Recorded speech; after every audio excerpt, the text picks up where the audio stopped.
Pour citer de grands philosophes, Le feu ça brûle et l'eau ça mouille. la glace est fort contre le type sol, et si vous voulez jouer à Pokémon dans sa langue d'origine, alors on devrait voir quelques caractères qui devraient vous intéresser.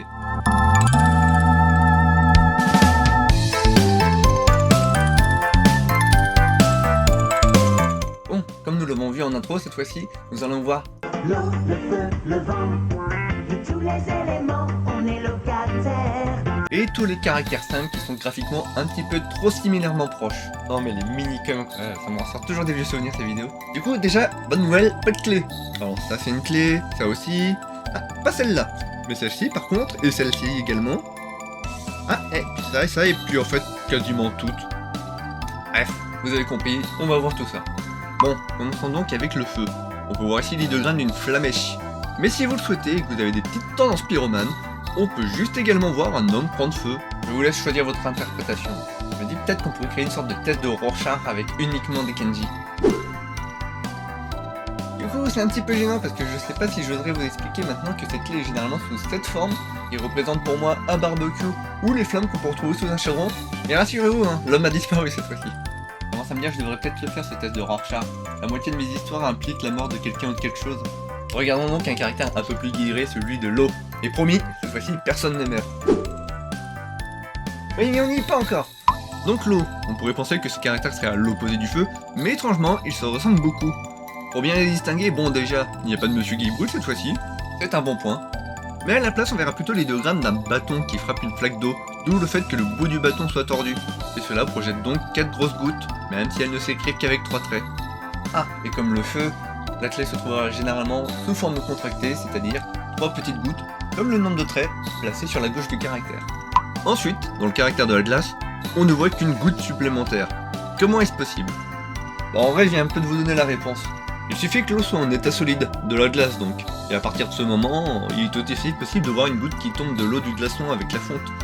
Et comme l'eau, on le retrouvera à gauche, mais que de traits. Vous voyez, l'une date déjà du fondre. Bien, et on sort un petit peu des éléments avec le caractère petit qui pourrait vite faire penser au caractère de l'eau, et on va se servir de l'image du bâton qui tape la flaque d'eau. Sauf que cette fois-ci, il n'y a que 2 petites gouttes qui en sortent. Et la raison est simple, c'est que la flaque est elle-même juste petite. Et comme le feu et l'eau, on le trouvera souvent sous forme contractée, mais au-dessus du caractère cette fois-ci.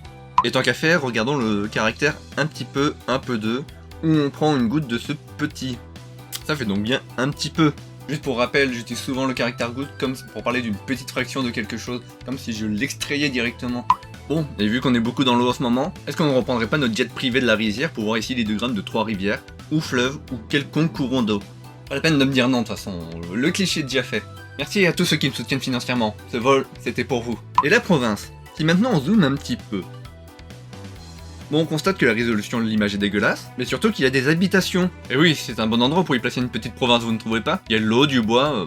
Sur Minecraft, en tout cas, ça fait un bon spot. Et bienvenue au Alka Gaming Show, et on est là pour se trouver un lieu où faire une province. Alors ici, ça me semblait pas trop mal, là, je voyais bien les 3 petits ruisseaux comme il fallait. Alors voilà, ici, ça me semblera pas mal pour créer la maison. Hop, voilà, on met les derniers blocs. Et voilà, on n'a plus qu'à poser notre porte et on pourra profiter de notre province dans ce coin idéal.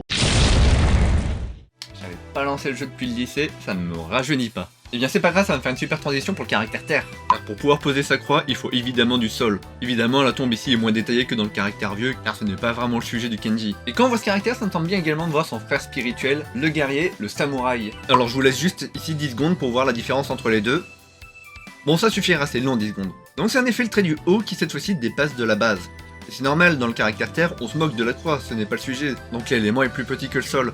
Alors qu'avec le samouraï, on se moque du sol sur lequel il est posé. On sera bien plus impressionné par ses énormes épaules, et ni au prix d'un énorme entraînement évidemment. Et l'armure ça aide un petit peu aussi. Et vu que maintenant on est parti sur la terre, voyons voir la terre qui s'élève du sol, comme la montagne.